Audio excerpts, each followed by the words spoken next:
नमस्कार साथियों, मैं रंजीत चौहान। खतरनाक साजिश के तहत मनरेगा नाम हटाया गया है। साथियों, मनरेगा नाम नहीं हटाया गया बल्कि देश से गरीबों को हटा दिया गया है। गरीबी को नहीं हटाया गया बल्कि गरीबों को हटा दिया गया है, मजदूरों को हटा दिया गया है और पूरा देश अब अडानी के हाथों सौंप दिया गया है। साथियों, इस देश की सरकार को सबसे ज़्यादा नफरत किसी से है तो गरीबों से है, उनकी गरीबी से है। इसलिए सबसे पहले गरीबों को हटाया गया, फिर उनकी गरीबी तो अपने आप हट जाएगी। दोस्तों, खबर देखिए। खबर ये है कि संसद में मनरेगा पर बहस हो रही थी कि मनरेगा नाम क्यों हटाया जा रहा है। जब विपक्ष के नेता नहीं माने कि मनरेगा नाम हटना चाहिए, महात्मा गांधी का नाम हटना चाहिए, तो उन नेताओं को संसद से बाहर फेंक दिया गया। उन नेताओं को इग्नोर करते हुए जबरदस्ती तरीके से इस बिल को पास कर दिया गया, काले कानून को पास कर दिया गया। मैं चाहता हूं इस वीडियो को ध्यान से सुनिए, कैसे काले कानून को जबरदस्त तरीके से पास किया जा रहा है, जबरदस्ती पास किया जा रहा है। जबकि विपक्ष के नेता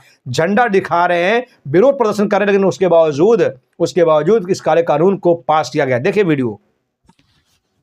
अध्यक्ष महोदय, मैं प्रस्ताव करता हूं कि इस विधेयक को सभा द्वारा पारित किया जाए। विधेयक को पारित किया जाए। देखा आपने वीडियो, देखा आपने, सुना आपने वीडियो, पूरी कहानी आपने समझ लिया कि किस तरीके से देश में तानाशाही चल रही है। नरेंद्र मोदी सरकार काले कानूनों को पास करने के लिए ताकत का प्रयोग करती है और हमारे देश के जो राष्ट्रपति द्रौपदी मुर्मू हैं, वो छपाक से मोदी सरकार के लाए हुए सभी बिलों पर साइन कर देती हैं। कभी उस बिल पर चर्चा नहीं करती हैं कि इस बिल के जरिए देश में क्या माहौल बनेगा।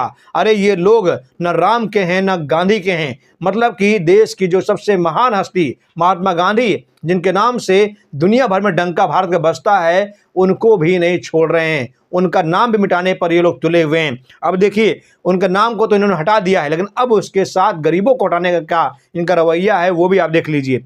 यूपी में 16.3 लाख लोगों से अधिक श्रमिकों के नाम हटाए गए। ये बड़ी रिपोर्ट है।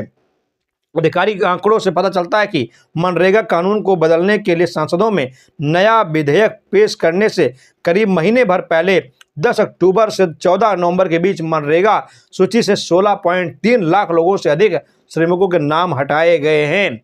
दरअसल संसद में महात्मा गांधी राष्ट्रीय ग्रामीण रोजगार गारंटी अधिनियम को बदलने के लिए केंद्र सरकार द्वारा पेश किए गए विकसित भारत गारंटी फॉर रोजगार एंड आजीविका मिशन ग्रामीण वीबीजी रामजी बिल 2025 पर तीखी बहस के बीच आधिकारिक आंकड़ों से पता चलता है कि हाल ही में मनरेगा सूची में 16.3 लाख लोगों से अधिक श्रमिकों के नाम हटाए गए हैं।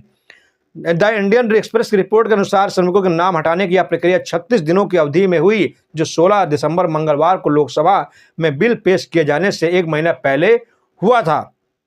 रिपोर्ट में कहा गया कि 10 अक्टूबर से 14 नवंबर के बीच की अवधि से इस डेटा ने ग्रामीण श्रमिकों और विशेषज्ञों के बीच इस बात को लेकर चिंता बढ़ा रही है, कहीं उन्हें उस कानून जो उन्हें काम का अधिकार देता है इससे बाहर ना कर दिया जाए।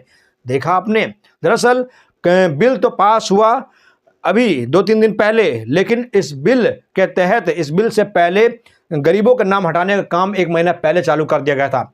इनको पता था कि ये बिल सदन में पास हो जाएगा। अगर विपक्ष नहीं मानेगा, जबरदस्त तरीके से पास कराएंगे, जबरदस्ती पास कराएंगे, लेकिन बिल पास कराएंगे। जैसे आज तक सभी बिल ये पास कराते चले आए हैं और ये भी बिल ये पास करा लिए हैं। मतलब कि ये जो चाहते हैं वो देश में कर रहे हैं। जहां चाहते हैं वहां ये जो है अपना डंका बजा देते हैं, अपना खूंटा गाड़ देते हैं। विपक्ष चीखता रहे, चिल्लाता रहे, बहस करता रहे, लेकिन उसके बावजूद ये लोग बिल पास कर ले आते हैं। अरे नाम बदलना था तो आप कहीं और नाम बदलते। महात्मा गांधी का नाम बदलने की क्या जरूरत है? महात्मा गांधी का नाम बदलने की क्या जरूरत है? महात्मा गांधी इस देश की धड़कन है, महात्मा गांधी इस देश की पहचान है। लेकिन महात्मा गांधी से इनको इतनी नफरत क्यों है, ये यही लोग जान सकते हैं। जब देश में कोई बाहरी नेता आता है तो इनके पास दिखाने के लिए कुछ नहीं होता है। हाँ, महात्मा गांधी के पास ले जाने के लिए इनके पास सब कुछ होता है, लेकिन उस समय भूल जाते हैं कि महात्मा गांधी कौन है। उस समय इनको याद होता है महात्मा गांधी कौन है, लेकिन उसके बाद ये लोग भूल जाते हैं कि महात्मा गांधी कौन है। दोस्तों, मैं चाहता हूँ आप लोग अपनी राय जरूर दीजिए। जय हिंद, जय भारत।